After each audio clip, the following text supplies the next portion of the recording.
Killing মিশনে অংশগ্রহণ করা শিমুল ভুঁইয়ার নেতৃত্বে যে 7 জন ছিল, আপাতত দৃষ্টিতে আমাদের তদন্তের প্রাথমিক পর্বে এই 7 জনই গ্রেপ্তার হয়েছে। কিন্তু যখন উনি দৌড়ে বের হতে চাচ্ছিল, তখনই যে কালকে যে গ্রেপ্তারকৃত ফয়সাল সাজি, তার হাতে ছিল ক্লোফ্রম, সেটা দিয়ে তার মুখে নাকের মধ্যে সে জাপটে মেরে ধরে। তখন তিনি আর কতক্ষণ তিনি ধাক্কাধাক্কি করলেও পরে তিনি নিস্তেজ হয়ে যান। ওই নিস্তেজ হয়ে যাওয়ার পরে তখন তারা এই হত্যাকাণ্ডে সংযুক্ত করেছে। ঝিনাইদহ 4 আসনের 3 বারের জনপ্রিয় সাংসদ আনোয়ারুল আজিম সাহেবের কি যখন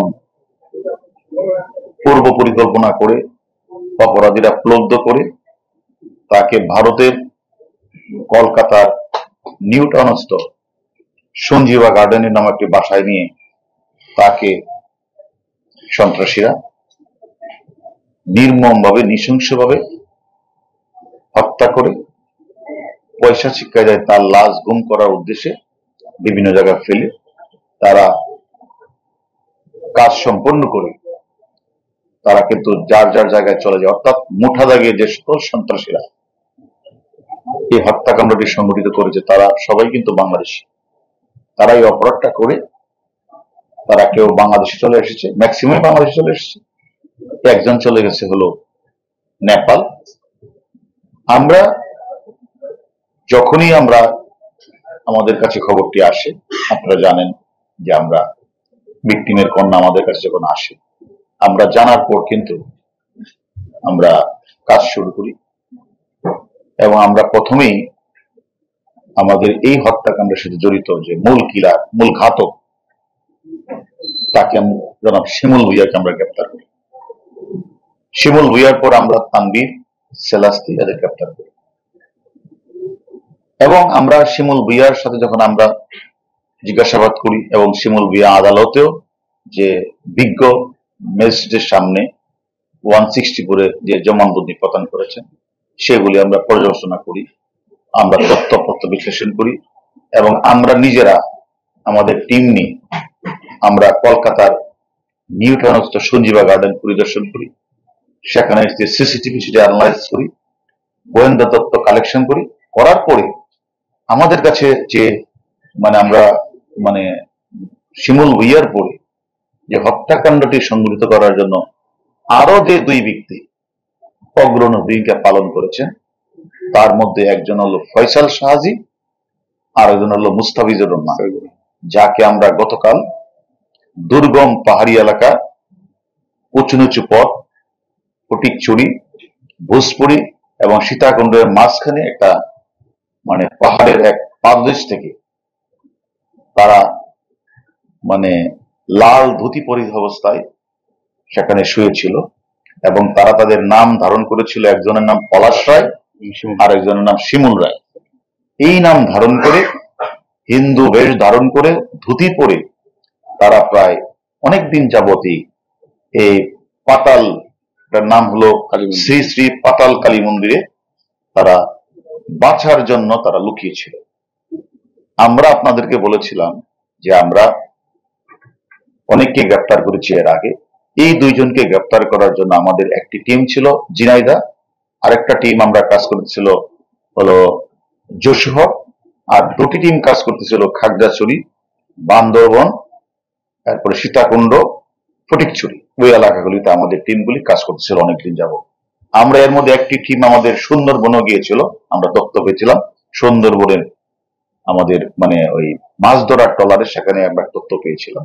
এইভাবে আমরা সবগুলি জায়গায় পাহাড়ের পাদদেশ থেকে শুরু করে বঙ্গোপসাগর, সুন্দরবন এবং বিভিন্ন জায়গাগুলিতে আমরা কিন্তু এই 2 জন ব্যক্তি, যারা সর্বশেষ 2 জন ব্যক্তি, যারা ওই শিমুল ভুঁইয়ার নেতৃত্বে তারা হত্যাকাণ্ডের জন্য যা যা করার তার সেটাই করেছে এবং তার ধারাবাহিকতায় আমি যদি বলি যে যেদিন এই হত্যাকাণ্ডটি সংঘটিত হয় 13 তারিখ, এই 13 তারিখ সকালবেলা কিন্তু আমাদের ভিকটিম আনোয়ারুল আজিম আনার সাহেব তার বন্ধু গোপাল বাসা থেকে কিন্তু বের হয় এবং গোপালের বাসা থেকে বের হয়ে তিনি কিন্তু বিধানসভার কলকাতার পাবলিক স্কুলের সামনে সে আসে। আর তখন সেখানে কিন্তু ওয়েট করতেছিল হলো ফয়সাল তাকে রিসিভ করবে। ও যাকে আমরা গতকাল ধরেছি ফয়সাল শাহজি, তাকে সাদা গাড়িতে তুললেন। সাদা গাড়িতে তুলে তাকে গুপ্তা সুইটস একটা মিষ্টান্ন ভান্ডারের সামনে নিয়ে গেলেন। সাদা নিয়ে সেখানে গিয়ে একটা লাল গাড়ি ছিল, সে লাল গাড়িতে ফয়সাল শাহজি ওই এমপি আনোয়ার ভিকটিমকে নিয়ে লাল গাড়িতে ওয়েট করতেছিল শিমুল ভুইয়া মূল ঘাতক। এরা তিনজন সেই গাড়িতে করে তারা আবার ওই কলকাতার ওই যে সঞ্জীবা গার্ডেনে নিয়ে গেল। ওইখানে ওয়েট করতেছিল বাসার ভিতরে মুস্তাফিজ, ডাইনিং রুমে ছিল জিহাদ হাওলাদার, আর সিরাজটিকে রাখছে দরজার সামনে, আসলে যেন তাকে রিসিভ করা হয়। এবং যখন সে আমাদের যে গতকালের গ্রেপ্তারকৃত আসামি ফয়সাল এবং আগের গ্রেপ্তারকৃত আসামি যে 160 মানে শিমুল ভুইয়া, এরা দুইজন নিয়ে গেলেন তাকে ওই ফ্ল্যাটে, রিসিভ করলেন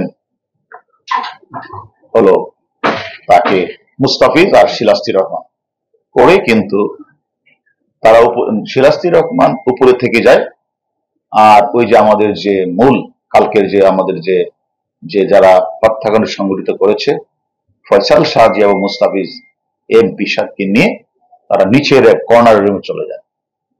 তারপরে যখন সে বুঝে পেলে, আমাদের ভিকটিম আনোয়ার বুঝে পেলে তাদের 3-4 জনের গতিবিধি, তখন কিন্তু সে বাঁচার জন্য অনেক চেষ্টা করেছে, আকুতি মিনতি করেছে, বাঁচার জন্য চেষ্টা করেছে। কিন্তু যখন উনি দৌড়ে বের হতে চাচ্ছিল, তখনই যে কালকে যে গ্রেপ্তারকৃত ফয়সাল শাহজি, তার হাতে ছিল ক্লোফ্রাম, সেটা দিয়ে তার মুখে নাকের মধ্যে সে জাপটে মেরে ধরে। তখন তিনি আর মানে কতক্ষণ তিনি ধাক্কাধাক্কি করলেও পরে তিনি নিস্তেজ হয়ে যান।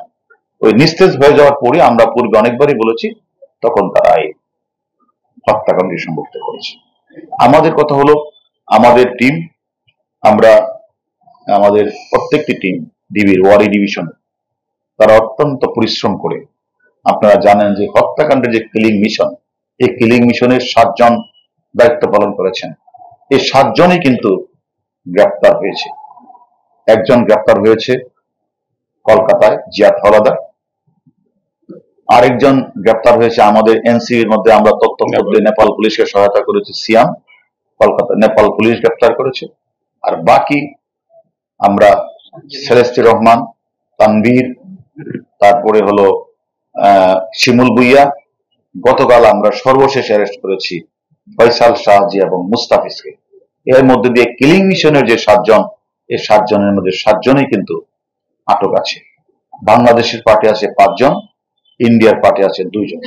এর ছাড়াও এর বাহিরে আরো 2 জন গ্রেপ্তার আছে। এই পর্যন্ত আমাদের হাতে গ্রেপ্তার হয়েছে টোটাল 7 জন, এবং 7 জনের মধ্যে অলরেডি এর আগে 4 জন 164 করেছে। আর আমাদের গতকাল যে মানে মূল যে মানে ঘাতক দলের 2 সদস্য ফয়সাল শাহজি এবং মুস্তাফিজকে আজকে আমরা আদালতে প্রেরণ করব, এবং আমরা সেখানে তাদের জন্য 10 দিনের রিমান্ড আদালতের কাছে আমরা প্রার্থনা করব।